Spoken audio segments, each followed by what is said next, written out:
Bueno, pues buenas noches. Nuevamente es un gusto saludarles desde este lado de la pantalla por parte de la Sociedad Mexicana de Otorrinolaringología y Cirugía de Cabeza y Cuello. Les damos la más cordial de las bienvenidas a esta segundo capítulo o segundo tema del módulo de uso adecuado de antibióticos y resistencia bacteriana.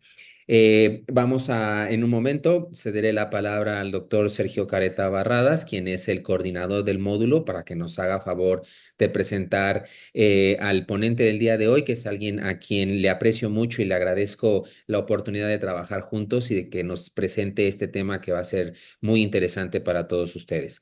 Les recuerdo que tienen activado la opción del chat para que ustedes vayan haciendo sus preguntas y al final podamos darles contestación.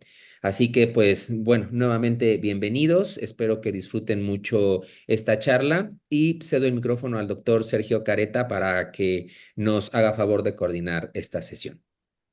Adelante. Muchísimas gracias, doctor Sainz. Muy buenas noches a todos. Hoy nos vestimos de lujo. Tenemos con nosotros al doctor Gabriel Mauricio Morales Cadena, conocidos por todos ustedes, pero quisiera dar alguna semblanza breve del camino que lleva recorrido el doctor Morales. Como ustedes saben, él es especialista en otorrinolaringología y cirugía de cabeza y cuello, que siendo egresado de la Facultad de Medicina de la Universidad La Salle, y actualmente es el jefe de curso de posgrado en otorrinolaringología del Hospital Español y la Facultad Mexicana de Medicina de la Universidad La Salle. Él es expresidente del Consejo Mexicano de Otorrino, miembro de la Academia Mexicana de Cirugía, miembro de la Academia Americana de Otorrinolaringología y miembro de la Academia Nacional de Educación Médica. Ha participado en innumerables congresos y cursos de actualización de nuestra especialidad, además de que cuenta con más de 360 trabajos científicos realizados en congresos nacionales e internacionales. Asimismo, ha ganado más de 15 premios en diferentes congresos de la especialidad, publicado 62 artículos en revistas nacionales e internacionales, 6 capítulos en libros de la especialidad, además de ser maestro en educación médica, contando con más de 25 años de actividad docente. Es expresidente y socio honorario de la Asociación de Otorrinolaringología y Cirugía de Cabeza y Cuello del Hospital Español de México, además de ser editor en jefe de la revista Anales de Otorrinolaringología y Cirugía de Cabeza y Cuello, así como revisor oficial de trabajos de ingreso y guías prácticas clínicas de la Academia Mexicana de Cirugía y de la revista Cirugía y Cirujanos de la misma academia. Como ven, estamos de lujo el poder contar con alguien con este nivel para platicar sobre un tema fundamental para todos nosotros, que es el manejo apropiado de los antibióticos en cirugía de cabeza y cuello. Sin más, dejo los micrófonos para el doctor Morales Cadena. Muchas gracias, buenas noches. No, pues al revés, es un honor la invitación. Les agradezco infinitamente al doctor Francisco Sáenz y a Sergio Careta, que hizo el favor de presentarme. El tema es pues, parte de este grupo de temas que se han diseñado para hablar de los antibióticos y la resistencia antimicrobiana. Espero que sea de interés. Es un tema terriblemente amplio. Tiene muchas aristas. Entonces, yo sí les pediría que conforme vayan escuchando la plática, puedan ir haciendo sus comentarios y sus preguntas. Yo creo que el valor de estas charlas es no solo escucharlas, sino realmente resolver dudas o inquietudes que se vayan presentando durante la misma. Es lo que le da al final toda la validez. Es de donde podemos sacar la experiencia de todos estos importantes temas que se están revisando. Y bueno, pues no sé, sin más, si podemos ver el video, yo espero que tengan entusiasmo en hacer varios comentarios y preguntas que resolveremos al final de la presentación. Soy el doctor Mauricio Morales Cadena. El día de hoy abordaremos el tema del manejo antibiótico en la cirugía de cabeza y cuello. Este tema está dentro del contexto de la resistencia antimicrobiana que está tomando pues, características ya muy importantes hoy en día. También forma parte de este proyecto tan importante e interesante que ha desarrollado la Asociación Mexicana de Otorrino como apoyo para todos los médicos residentes de la especialidad. Entonces, antes de iniciar, y bajo ese tenor, me gustaría agradecer al doctor Francisco Javier Sáenz y al doctor Sergio Careta por su invitación para estar con ustedes el día de hoy. Ya entrando en materia y antes de hablar del manejo antibiótico, me gustaría hacer algunos comentarios sobre la resistencia antimicrobiana, porque al final este es el meollo del asunto. La definición de la resistencia antimicrobiana pues no tiene mayor problema, aquí la tienen ustedes en la pantalla. Lo importante es tal vez lo que está en la parte de abajo, esta característica inherente de la bacteria para hacer esa resistencia antimicrobiana, que es lo que sucede con todos los microbios con los que nosotros tenemos contacto, lo que ha pasado con el COVID y todas las variantes que se han ido suscitando. Son características inherentes de los gérmenes para hacer resistencia. Pero hay una segunda parte que es la capacidad de estas bacterias adquiridas durante un proceso infeccioso. Y ya aquí entre comillas, entre paréntesis, dice aplicación de presión selectiva a una población. Esto es lo que tiene que ver directamente con nosotros, con nuestra intervención. Y habla básicamente del uso inadecuado, incorrecto, con dosis insuficientes de antibióticos, que son las que están propiciando el aumento de esta resistencia antimicrobiana. De ahí la importancia del tema. Aquí la Organización Mundial de la Salud y el Foro Económico Mundial han señalado estos 4 puntos como fundamentales, como parte de esta problemática que estamos viviendo. Entonces, si se fijan en estos 4 rubros, habla de un mayor, es que es un problema de salud pública ya mundial. No estamos hablando de que sea un problema que sucede en México, ya es en todo el mundo. Y tiene 2 aristas aquí, que es que aumenta la morbimortalidad en todos los sentidos.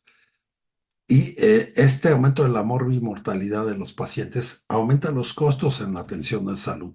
Entonces tiene un doble efecto, un efecto directo sobre la salud y la morbilidad de nuestros pacientes y el costo que se genera. No importa que se atiendan en un sector público o privado, el costo siempre va a ir aumentando progresivamente en la medida en que los pacientes tengan poca o mala respuesta a los antibióticos que estamos usando regularmente.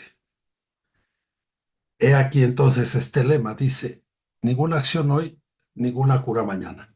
Y se refiere esto estrictamente a la resistencia bacteriana.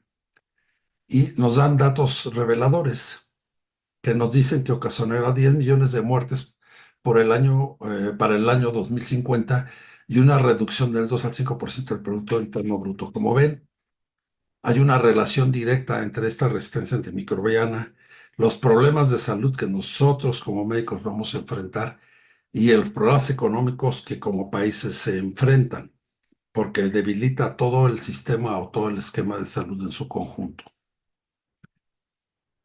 Hay 2 conceptos, el de resistencia antimicrobiana que conocemos perfectamente, que es aquel donde nosotros colocamos el antibiótico con una concentración mínima inhibitoria y hay una respuesta de la bacteria. Cuando la respuesta no es favorable, se habla de que hay una resistencia antimicrobiana. El problema se suscita, o que lo que hemos venido nosotros encontrando ahora, es la resistencia la multiresistencia antimicrobiana, donde usamos este tipo de concentraciones con las dosis adecuadas, con 2, 3 o hasta 4 antibióticos, y no encontramos respuesta en los diferentes grupos bacterianos. Entonces tenemos una multiresistencia antimicrobiana. Entonces las cuestiones se vuelven pues cada vez más complejas. Es como estar correteando al enfermo y no le damos un antibiótico, el que sigue los combinamos, agregamos un tercero y parece que es una carrera en la que vamos perdiendo todo el tiempo porque no los alcanzamos. Esta situación en gran parte depende del mal manejo que hemos hecho, pues todos nosotros con el uso de los antibióticos en el día a día. Muy bien, vean aquí les presento 6 puntos que son los que se han estudiado con más detenimiento en la producción de esta resistencia eh, de las bacterias. Habla un poco de la transformación que suceden en la célula bacteriana, en el ADN, en las membranas celulares, incluso aparece el biofilm, que es con el que hemos ya tenido enfrentamientos de hace muchos años a la fecha. El caso está en que por cualquiera de estos mecanismos o la mezcla de ellos, tenemos un grupo de bacterias como lo que pueden ver en la tabla, bacterias con las que nosotros tenemos contacto todo el tiempo. Está el estafilococo, los streptococos, el acinobacter, las pseudomonas, la neisseria, son gérmenes que conviven en la vía aerodigestiva con la que nosotros tenemos contacto todo el tiempo. Y si se fijan, cada vez hay más resistencia. Todos los antibióticos que aparecen al del lado derecho de la tabla son antibióticos que ya, estas bacterias son resistentes a estos antibióticos. Entonces nos estamos quedando sin armas cada vez más y más. Entonces, para infecciones habituales que nosotros teníamos antes, tenemos que usar antibióticos cada vez más poderosos. Y entonces se hace un círculo vicioso porque esta resistencia tiende a aumentar progresivamente. Hay un grupo que se llama ESCAPE, que son la primera inicial de estas 6 bacterias. Todas ellas tienen que ver con nuestra especialidad. Y este grupo es un grupo de bacterias que son altamente patógenas y altamente resistentes. Ya están perfectamente identificadas. El enterococo, el estafilococo, Klebsiella, Acinobacter, la Pseudomonas y el Enterobacter. Todos estos gérmenes, algunos se presentan comúnmente en la vía aérea superior, pero muchos de ellos solos o combinados son los responsables de los abscesos de cuello, por ejemplo. Y vean ustedes, hasta el 40% de estas bacterias son resistentes al carbapenem y a la vancomicina. Y más del 20% son resistentes a meticilina, y hablamos específicamente del estafilococo. Entonces, lo que estamos viendo es esta gran pérdida de arsenal que tenemos en el uso de medicamentos. De ahí radica la importancia de tener estas pláticas. Y en este caso, pues ya nos dirigiremos un poquito más al tema que es de la cirugía de cabeza y cuello. Ven ustedes ahí varias imágenes. Entonces, hablar de el uso correcto de antibióticos o la profilaxis antibiótica adecuada en la cirugía de cabeza y cuello sería extraordinariamente extensa. Podríamos tomar alguna de las patologías que aparecen en la pantalla y dedicarle una charla completa para ver cuáles serían los antibióticos útiles o más útiles en esos casos o cómo hacer la profilaxis. Entonces, para lograr entenderlo en una forma global, lo que vamos a hacer es dividirlo por zonas. Utilizaremos la clasificación de la Organización Mundial de la Salud en cuanto a las heridas. Hay 4 tipos de heridas: las limpias contaminadas, las contaminadas y las sucias o infectadas. Cada una tiene sus características que son las que ven ustedes en pantalla. Ahora bien, nosotros vamos a ordenar el tipo de cirugías que hacemos en cabeza y cuello dentro de estos grupos de infecciones, de heridas. Entonces aquí tenemos los tipos de cirugía, las limpias. Son heridas, son cirugías que hacemos nosotros con muchísima frecuencia. Fíjense bien, aparecen las cirugías de glándulas salivales, de tiroides, paratiroides, las disecciones de cuello y los lipomas. Todas ellas ocupan las cirugías selectivas más frecuentes que se ven con más o que hacemos con más frecuencia en forma electiva. Hoy tal vez llegarían a ocupar el 80-85% de estas cirugías selectivas. Entonces, ahí nos vamos a detener un poco para hablar de cuáles son los principios o los caminos que se hacen para hacer una adecuada profilaxis. Tenemos la limpia contaminada. Este tipo de cirugías son aquellas donde se involucra o donde nosotros rompemos la vía aérea o rompemos las mucosas de la vía aérea. Aquí tenemos, y se pone en primer término la amigdalectomía, porque estamos hablando en la cavidad oral y estamos haciendo una disección que rompe de alguna manera las mucosas y tiene que ver con los músculos que están en la parte profunda de la garganta. Laringectomías, traqueostomías, cualquier cirugía donde se haga una incisión de la mucosa faringo-laringea, incluyendo las biopsias, por supuesto. Entonces, son también altamente frecuentes, sobre todo las biopsias diagnósticas de cabeza y cuello. En las heridas contaminadas, ya sabemos que de entrada vamos a tener un problema infeccioso de base. Tenemos el trauma de cuello, las cirugías de los divertículos esofágicos, aquí las pongo como un punto aparte, porque estamos teniendo un área contaminada en sí misma. Tenemos la unión de la vía digestiva y aérea por medio de un divertículo, de un saco donde se ha acumulado alimento por varios días. Todos los abordajes intraorales, por ejemplo, para los tumores parafaringios. Aquí entran las lesiones congénitas de cuello y las cirugías oncológicas o de cualquier otro índole donde se tenga que hacer una reconstrucción. Veremos un poco algunos ejemplos más adelante. Y la herida asociada infectada, cuyo protagonista fundamental es el absceso profundo de cuello. Muy bien. Entonces, categorizamos cada uno de estos segmentos de acuerdo al grado de evidencia que tenemos. Esta es la clasificación de evidencia que conocen muy bien todos ustedes, que va desde la categoría A, que es lo más aceptado o lo más recomendado, hasta la D, donde no hay evidencia suficiente para sustentarla. Y el nivel 1 hasta el 5, que va desde los estudios prospectivos cohortes hasta la opinión de expertos. Entonces, existe ya toda una serie de niveles de evidencia relacionados a la profilaxis antibiótica en cabeza y cuello. Vamos a ver el primer segmento, que son las heridas limpias. Como les decía, aquí se encuentran las cirugías que se hacen en forma electiva en cabeza y cuello hasta en el 85% de las veces. De hecho, sabemos hoy día que la cirugía de tiroides es la cirugía cervical que más se hace, es la más frecuente de todas. Tenemos también los lipomas, no los dejamos al lado, que es el tumor benigno, digamos, más común en cabeza y cuello. Entonces, todo este grupo de procedimientos, la recomendación es no utilizar antibióticos profilácticos. No se necesitan. Eso es lo que nos dice la evidencia. Hay una salvedad que nos da un nivel de evidencia B, que es cuando se hace una cirugía de vaciamiento radical de cuello y se hace en multiniveles. Entonces ahí podríamos utilizar una profilaxis antibiótica.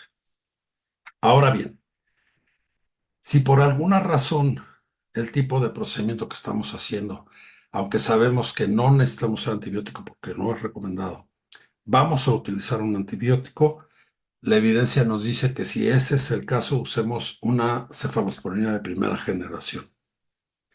En caso de alergia, usar clindamicina o vancomicina en su lugar. Con un nivel de evidencia B, que es bastante razonable. En la duración del tratamiento. Ese es otro punto importante. Habla que debe de ser menor a 24 horas. Entonces, esta profilaxis podría ser hecha con una monoterapia, vamos a poner la cefalocina como la cefalosporina primera generación, y utilizar hasta 2 dosis, tanto antes de la cirugía como en el posoperatorio. No se necesita más tiempo, eso es lo que marca la evidencia. Aquí hay una salvedad, por ejemplo, esta imagen donde tenemos una tumoración tiroidea bastante grande y al hacer la disección nosotros vamos a usar drenajes de cualquier tipo, como los que ven ustedes al lado derecho, ya sea por succión, ya sea por gravedad, vamos a utilizar estos drenajes. Entonces el consenso cuando se utilizan drenajes, estamos haciendo una incisión en la piel y estamos dejando una comunicación entre esta cavidad que se ha formado por la cirugía que hicimos con la parte externa, con la piel. El consenso es decir, sí tenemos que usar una profilaxis antimicrobiana. Entonces, la idea es no, cuando tenemos estas salvedades, el consenso es sí utilizarla. ¿Qué principios debemos de llevar para hacer una profilaxis antimicrobiana correcta en este tipo de cirugías limpias? Primero, el antibiótico que vamos a utilizar debe de alcanzar una concentración bactericida en tejidos y sangre antes de que se realice la incisión en la piel. Entonces, la verdadera profilaxis empieza antes del procedimiento, no durante ni después del mismo. Aquí ahí están los principios más importantes.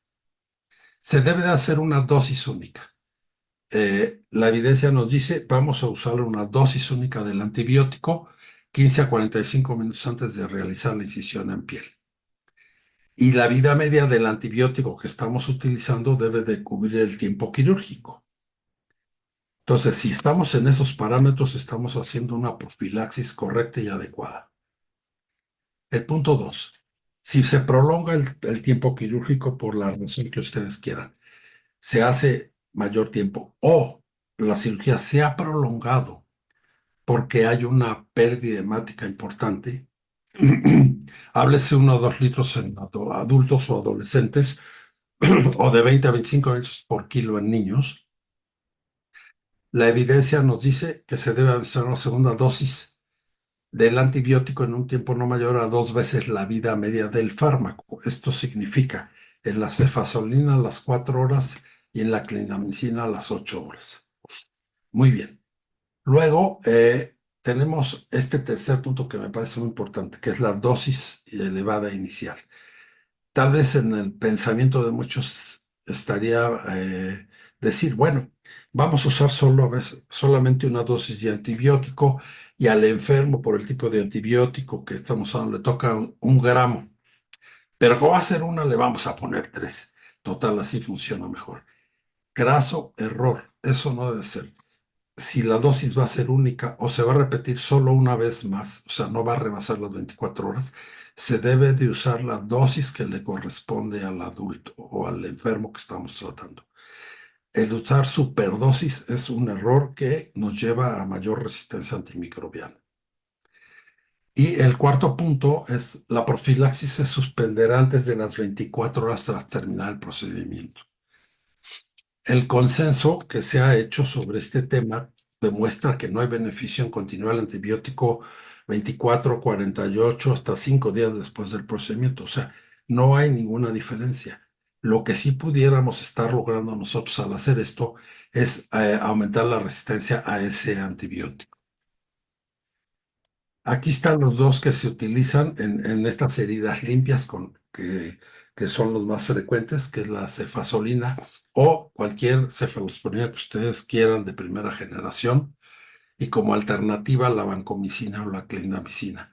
Esto debería ser suficiente en el contexto de la profilaxis de heridas limpias en cabeza y cuello. Muy bien. Luego pasamos a la parte de las heridas limpias contaminadas. Aquí, como ya hemos comentado, se hace una incisión que está invadiendo o que está abriendo o comunicando la mucosa faringolaringea. En algún momento estamos abriendo la vía aérea. Entonces se considera en ese momento una herida contaminada. las laringectomías, la traqueotomía, que es un procedimiento terriblemente común que ahora, cuando fue el COVID, se hizo todos los días, en muchas ocasiones. Bueno, pues es una herida, es una cirugía que es una cirugía limpia, contaminada, ¿sí?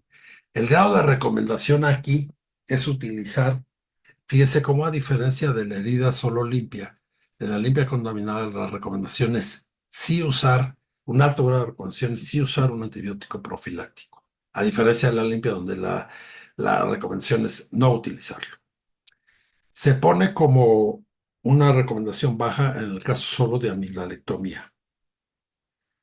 En todas las cirugías oncológicas de cabeza y cuello, claramente se recomienda usar una profilaxis antimicrobiana. Aquí nos marcan como un antibiótico que sería como de primera línea para esta profilaxis, la amoxicilina con el ácido clavulánico. Y la alternativa sigue siendo la clindamicina para los pacientes alérgicos. Y volvemos al punto de la duración. Y habla y da el sustento a lo mismo, que si es un tema de profilaxis donde tenemos muy bien controlado el campo quirúrgico que estamos trabajando, con 24 horas es suficiente para hacer profilaxis antimicrobiana. Entonces, aquí tenemos estas disecciones grandes de cuello, donde ya dijimos que la evidencia es sí utilizar la profilaxis. Pero, fíjense, este nivel de evidencia 1B grado A nos dice que no hay ninguna diferencia entre utilizar 24, 48 o hasta 5 días el antibiótico. Tendríamos que utilizarlo por un periodo corto de tiempo. No tendríamos por qué extenderlo a menos que existiera alguna indicación precisa por el tipo de cirugía que estamos realizando. Entonces, en estos casos seguiríamos los mismos principios de la profilaxis antibiótica y la duración podría variar. Ya dijimos 24 o 48 horas máximo, pero si es una cirugía que fue a multinivel, multiórganos, entonces podemos extender el uso de los antibióticos. Va a depender del tamaño del procedimiento que estamos haciendo. Inicialmente vamos a usar una monoterapia. Ya comentamos que es la amoxicilina y el ácido clavulánico versus clindamicina, dependiendo de si es alérgico o no el paciente.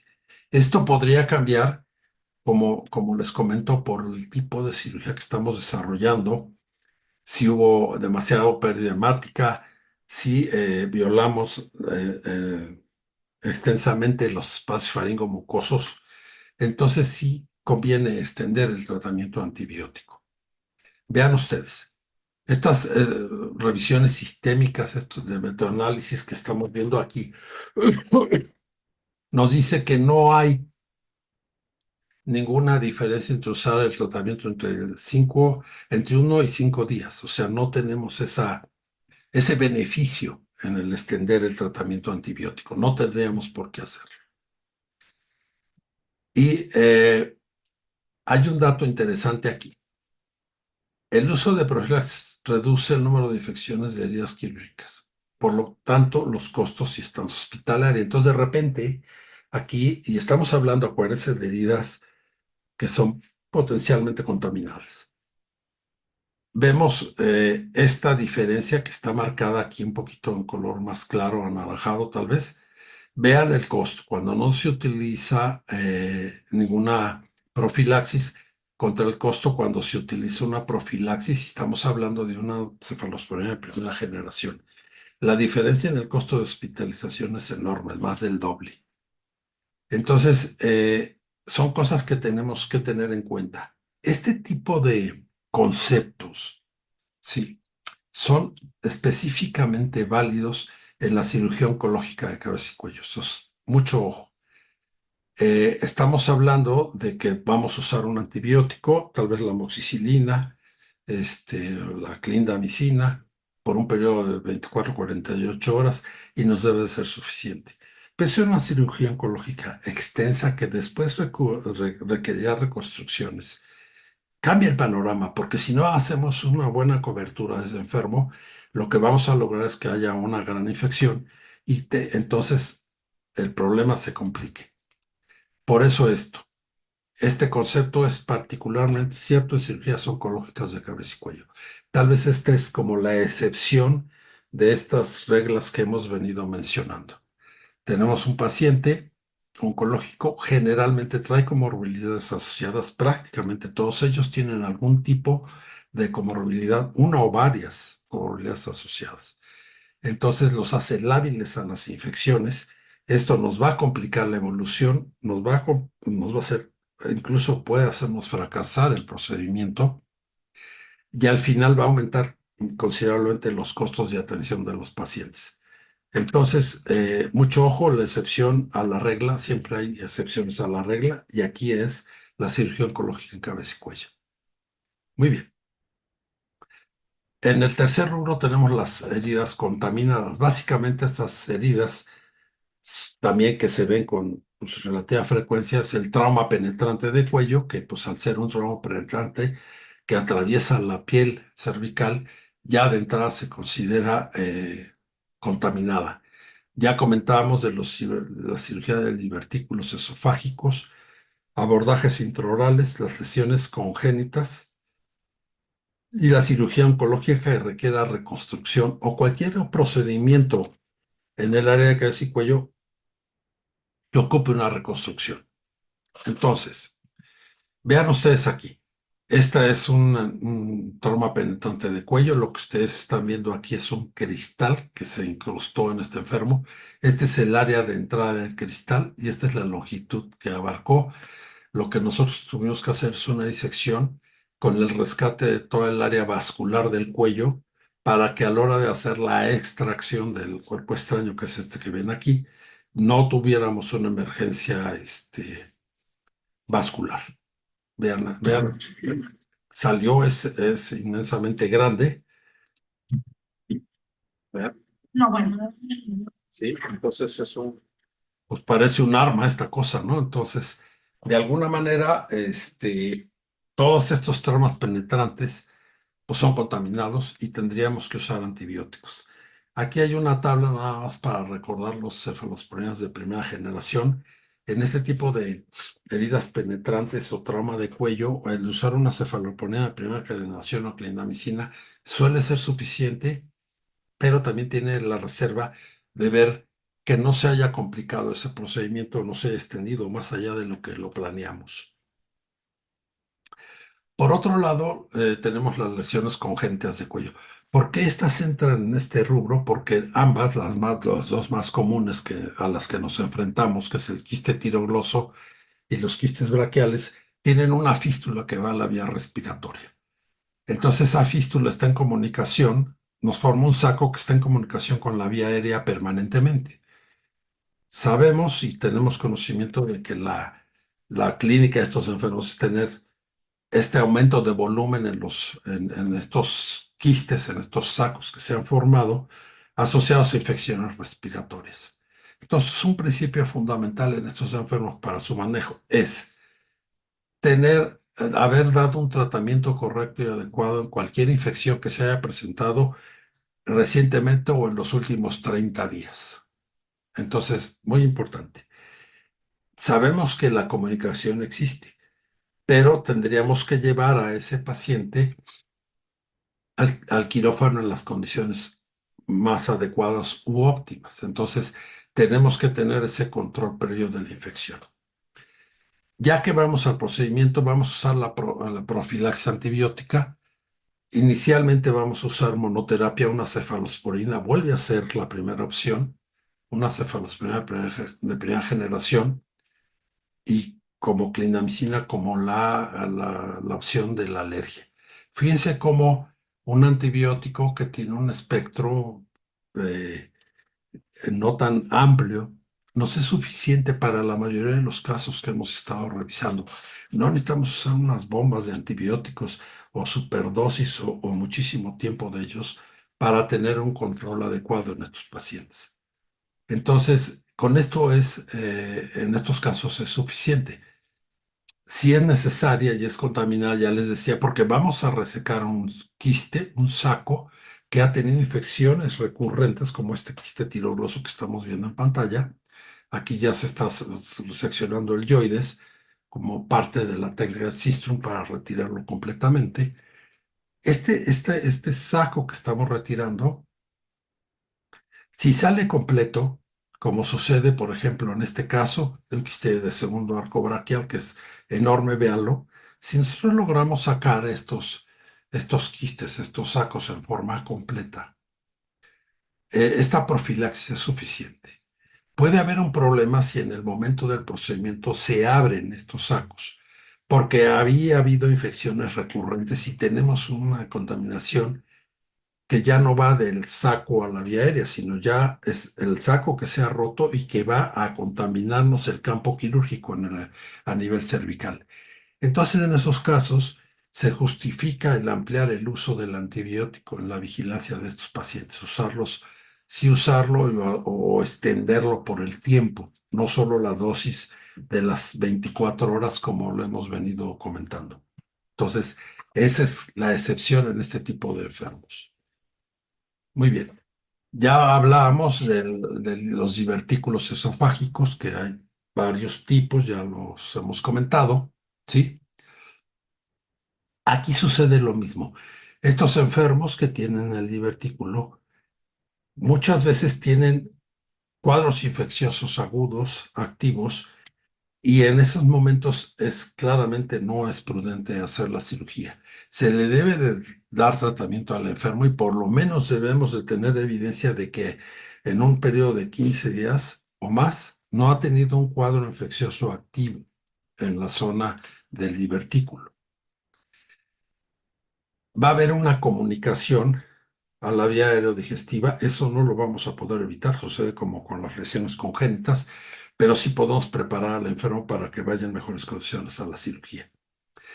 Recuerden que estos sacos guardan alimento que a veces es alimento que el enfermo lo puede regurgitar y es alimento que ingirió 3 o 4 días antes. Entonces, claramente hay una contaminación en todos los sentidos. Los principios son aquí, como estamos hablando de esta comunicación amplia y de esta regurgitación de alimentos digeridos, tenemos que usar aquí sí se justifica usar un doble esquema de antibióticos. Eh, Podemos usar las cefalosporinas de segunda generación, ya no de primera, sino de segunda generación, o amoxicilina con ácido clavulónico más clindamicina. Ahí no es uno o el otro, son los dos. La razón es que estas cirugías contaminadas, el fracaso de estos procedimientos siempre en una parte puede ser ya hasta la técnica, el mal cierre, etcétera, pero la mayor parte están relacionadas a una infección en el sitio del procedimiento quirúrgico. Entonces, en los casos de los divertículos está claramente justificado el uso de una doble cobertura antibiótica desde el principio. Vean la imagen, vean cómo hay aquí está el saco, que está lleno de alimento de no sabemos cuántos días, con una gran comunicación. Ya está todo disecado, el esófago, el saco y la comunicación. Entonces, al que hagamos nosotros una técnica limpia adecuada, cerremos ya sea con esto como grapas quirúrgicas o con sutura o con la técnica que uno decida utilizar, siempre puede haber un poco de fuga, a pesar que se usen las grapas o la sutura, siempre puede haber un poco de fuga del contenido del divertículo que está claramente contaminado y infectado. Y eso es lo que echa a perder estos procedimientos. Entonces, este es otro punto que hay que tomar en cuenta. El siguiente punto importante, pues, son las reconstrucciones de las que hablábamos. Se debe usar los principios de la profilaxis. Aquí por ejemplo, estamos viendo este caso, estamos viendo un paciente que se va a hacer una reconstrucción, sufre una herida por un arma de fuego, aquí está el orificio de entrada del proyectil, en esta radiografía, fíjese, entra del lado derecho, en la región mandibular, y se va a alojar en el seno piriforme del lado contrario, o sea, rompió la mandíbula aquí y cruzó de un lado al otro la región cervical. Entonces, claramente, pues aquí tenemos un tema de contaminación sí o sí, ¿sí? Y tendríamos que hacer también, dependiendo del caso y de la reconstrucción y de lo que vaya a ocupar este enfermo, el utilizar un doble esquema antibiótico, ¿sí? Depende de la complejidad y la extensión de la cirugía que vayamos a hacer. Por ejemplo, en este enfermo hubo que extraer, aquí está, el proyectil de arma de fuego. Esto lo logramos por una laringoscopía y lo sacamos del seno piriforme, por increíble que parezca, estaba suelto, alojado en esa zona. Tuvimos que hacer un control de un hematoma por una destrucción de la glándula submandibular. Aquí ya se resecó y tenemos la fractura de la mandíbula. Los fragmentos los guardamos para un segundo procedimiento que se hizo días después. Aquí ya se está reconstruyendo, se colocan, como ven en esta parte, mini placas y se pone un adhesivo tisular para hacer la reconstrucción final de esta lesión. Entonces, este enfermo claramente necesitaba un manejo antibiótico adecuado. Entonces, en este caso en especial, si es una cefalosporina de tercera generación con clindamicina. Esta indicación, y en estos casos donde vamos a hacer reconstrucciones, donde vamos a utilizar tiempos quirúrgicos amplios, aquí estamos hablando de este trauma, pero podemos hablar de cirugías programadas para hacer reconstrucciones en una laringectomía o por una excisión de cuello por un cáncer agresivo. Siempre vale la pena apoyarnos por la infectología para tomar las mejores decisiones en cuanto a la cobertura antibiótica de estos pacientes. Bien, tomaremos entonces ahora el cuarto rubro, la cuarta parte de esto que son las cirugías que son sucias o infectadas. Y bueno, aquí el protagonista indudable son los abscesos profundos de cuello. Aquí no hablamos ya de profilaxis, sino de tratamiento. Claramente tendríamos que, como parte del tratamiento de los abscesos de cuello, es el uso racional de los antibióticos. Hay muchos asegúnes de cuál será el mejor esquema. Entonces, haremos algunos comentarios al respecto. Fíjense, aquí yo les presento esta tabla. Es un trabajo que se publicó hace unos pocos meses en nuestra revista de Anales. Y es un estudio que yo empecé a hacer en el año 90 y que, bueno, se completó hasta el 2023, o sea, hubo como 3 versiones de este trabajo donde se estudiaron muchas situaciones. Pero en esta tabla vemos un resumen. ¿Cuál es la comorbilidad más frecuente? El espacio que más se afecta en estos abscesos. La causa de los afectos. Fíjense cómo no cambia. En todos los pacientes la comorbilidad es diabetes. El espacio más afectado es el submandibular y la causa son problemas dentales. Lo que ha cambiado un poco son los gérmenes. Tampoco ha sido un cambio radical o notable. En estos años del 90 teníamos más bien predominio de gram negativos y en los estudios siguientes teníamos gram positivos involucrados en los abscesos. Entonces, bueno, de alguna manera, la flora, a pesar, fíjense, estamos hablando de 33 años aquí, la flora se ha mantenido razonablemente estable en la presentación habitual de los abscesos. Hay sus salvedades, ahorita veremos algunas. Estas son las comorbilidades que afectan a los pacientes con abscesos de cuello más frecuentes. Esto pasa y esto hace que el problema del manejo se vuelva más difícil como en los pacientes oncológicos, que era lo que comentamos hace un momento.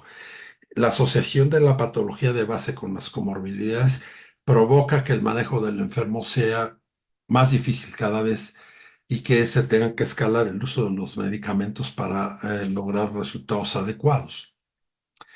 Acá a la derecha vemos el grupo de gérmenes que hemos cultivado. Tenemos hasta hongos en los cultivos.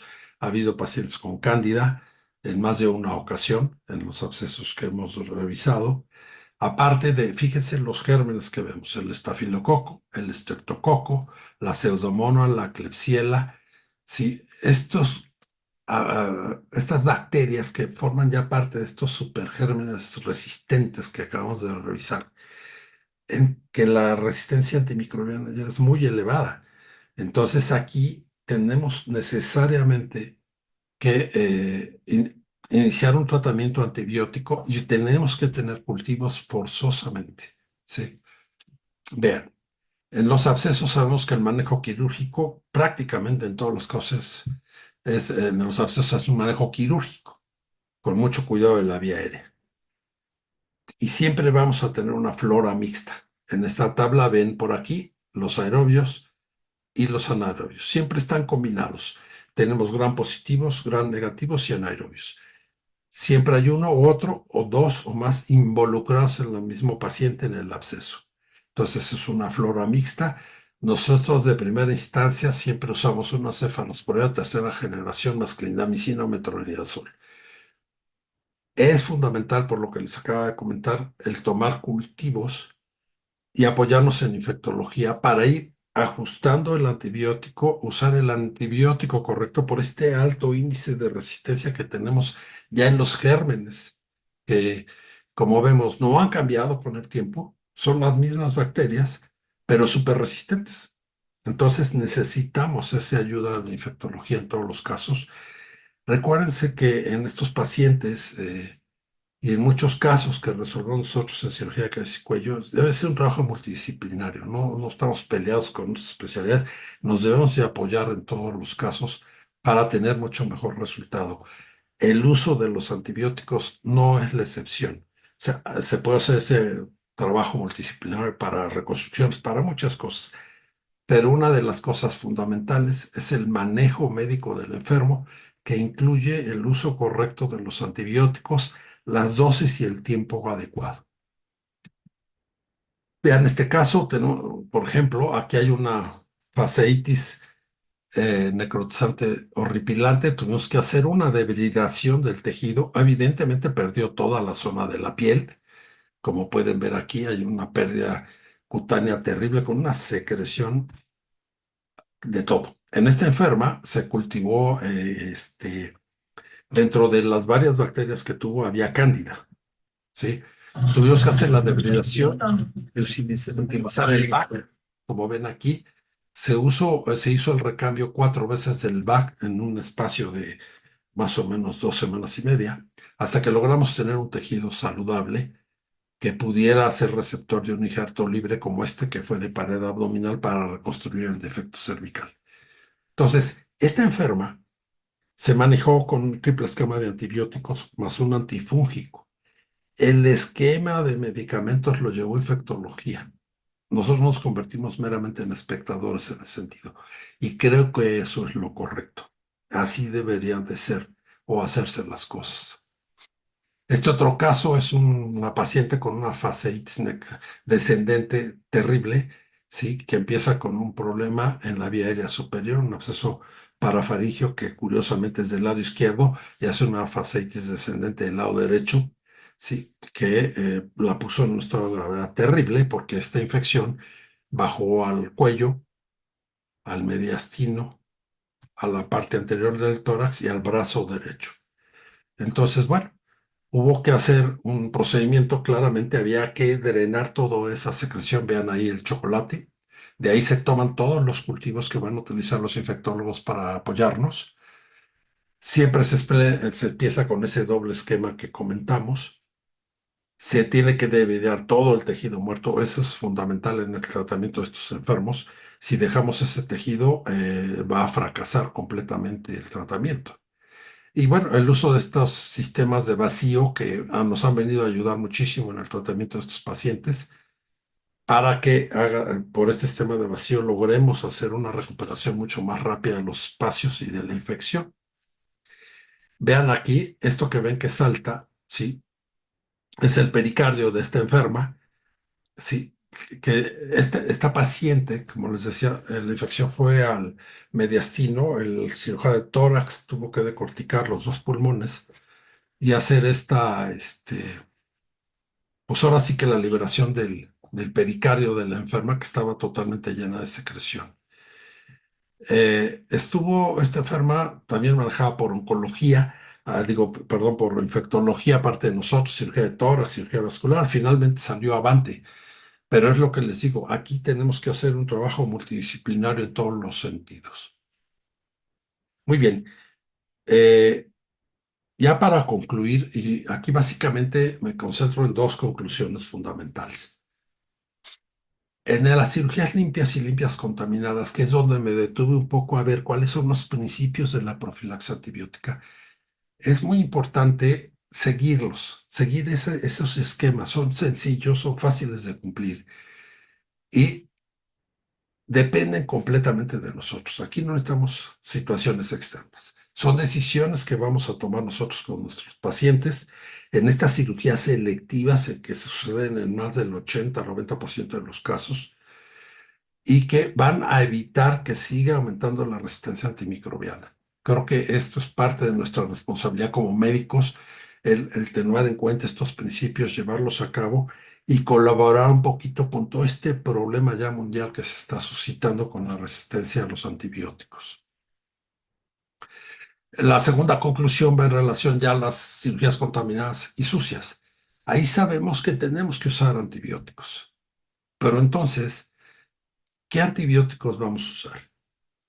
Tendremos que conocer los gérmenes que cohabitan en nuestro hospital, en nuestra institución, para hacer la selección adecuada de los antibióticos. Todos los nosocomios presentan floras diferentes y con respuestas diferentes a antibióticos. Entonces, el primer principio es que conozcamos en el medio donde nos desarrollamos la flora que existe. ¿Tendremos que tener un esquema inicial de tratamiento para estos pacientes? Definitivamente sí, pero en el trayecto del tratamiento de los enfermos nos tenemos que apoyar con el servicio de infectología para hacer el uso correcto y adecuado por el tiempo y la dosis necesaria de los antibióticos que ocupa el paciente. Van a ser diferentes en todos los casos. Entonces necesitamos este trabajo multidisciplinario. Se los recomiendo ampliamente.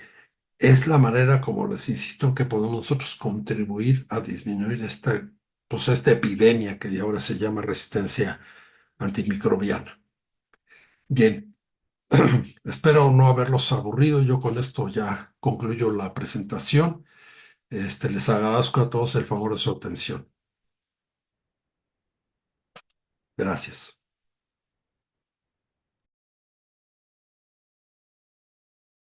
Muchísimas gracias al doctor Morales Cadena por esta excelente presentación y además reflexiva para muchas cosas en relación al uso de antibióticos.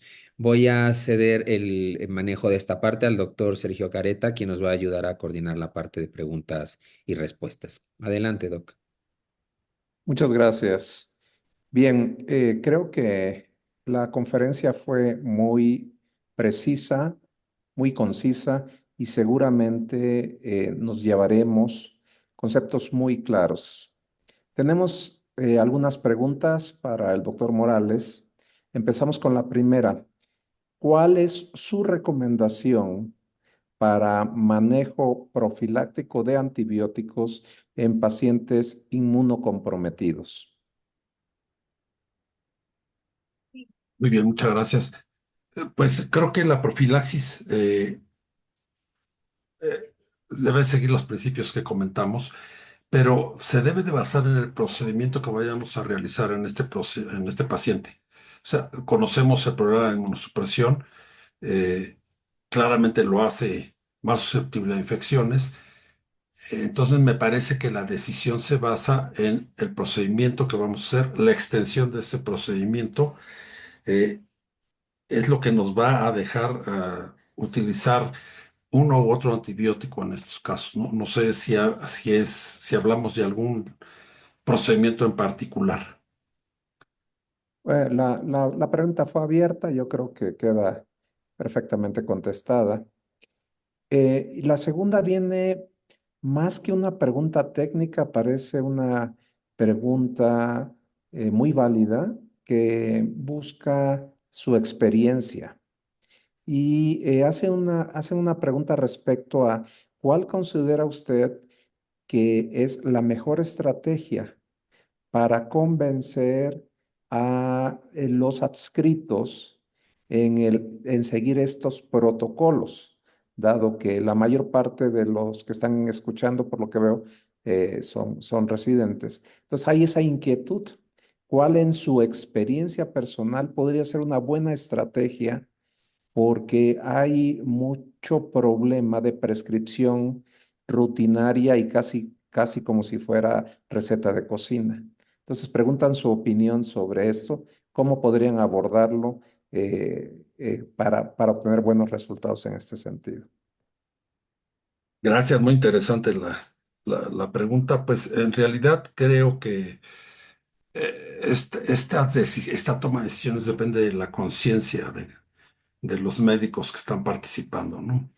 Y tratándose de un servicio en su conjunto, creo que lo primero que debemos de hacer es predicar con el ejemplo. Ese es el paso número uno, ¿no? Y el segundo paso es dar a conocer este tipo de eventualidades, o sea, este tipo de manejos que deben de ser correctos en la profilaxis antibiótica. Nosotros lo hacemos cuando tenemos casos como los que les presenté, haciendo sesiones clínicas que involucran a todos los miembros del servicio, donde se habla mucho del manejo que se le da al enfermo, no solo la experiencia o el manejo quirúrgico, sino el manejo médico, ¿sí?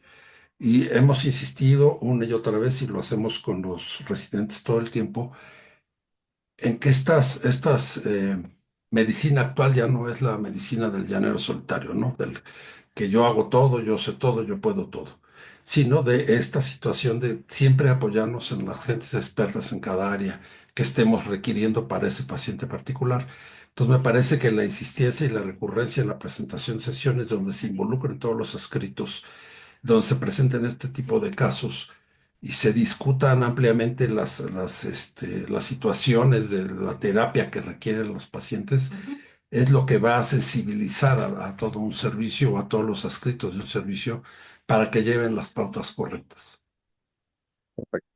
Hay una pregunta de la doctora Luz María Viveros sobre alguna recomendación sobre guías con respecto a este tema. Después de la revisión que usted ha hecho, ¿cuál sería su recomendación de guías que sean prácticas y que sean bastante accesibles para todos? Bueno, no hay una guía en particular para esto. Más bien lo ideal es consultar o revisar 2 o 3 guías diferentes. Las pueden encontrar fácilmente y sobre todo no aparecen como guías de profilaxis en cabeza y cuello. Normalmente aparecen como guías de manejo antibiótico en otorrinolaringología. Entonces, si ustedes buscan ese texto, van a aparecerles varias guías que están relacionadas, bueno, no solo a estas áreas que estamos viendo nosotros, sino también a otras cirugías que involucran la especialidad en los paranasales, nariz, faringe, etcétera, ¿no? Entonces yo creo que esa es la manera. Hay muchas, realmente son varias. Yo revisé varias guías para, para hacer este trabajo y están fácilmente accesibles, son de acceso libre, vaya. Correcto. Muchísimas gracias. Pues entonces, sin más comentarios por el momento, regresamos los micrófonos al doctor Francisco Sáenz. Muchas gracias. Gracias. Gracias, muchas gracias, doctor Careta, muchas gracias, doctor Morales. Pues bueno, como decía justo, bueno, ambos doctores, pues es un tema muy importante que cada vez recobra más importancia. Sabemos que particularmente esta temporada del año es muy frecuente que tengamos pacientes con algún proceso de vía respiratoria superior, no necesariamente un proceso infeccioso y muchas veces la falta del diagnóstico adecuado o incluso la presión del paciente puede hacer que nosotros caigamos e indiquemos el uso de un antibiótico que no está justificado. Y bueno, también ya se han mencionado algunas cuestiones relacionadas en función del uso de antibióticos intrahospitalarios. Ha sido, por supuesto, un placer nuevamente, doctor Morales Cadena, tenerlo esta noche con nosotros. Agradecerle, por supuesto, al doctor Careta también la coordinación y su presencia. Y no me queda más que desearles que pasen buenas noches e invitarlos a que nos acompañen la próxima semana para igualmente el miércoles para el tercer módulo o el tercer la tercera edición o la tercera presentación de otro tema dentro de este módulo de resistencia bacteriana y uso adecuado de antibióticos que estamos seguros que les va a gustar mucho. Que pasen buenas noches y nos vemos pronto.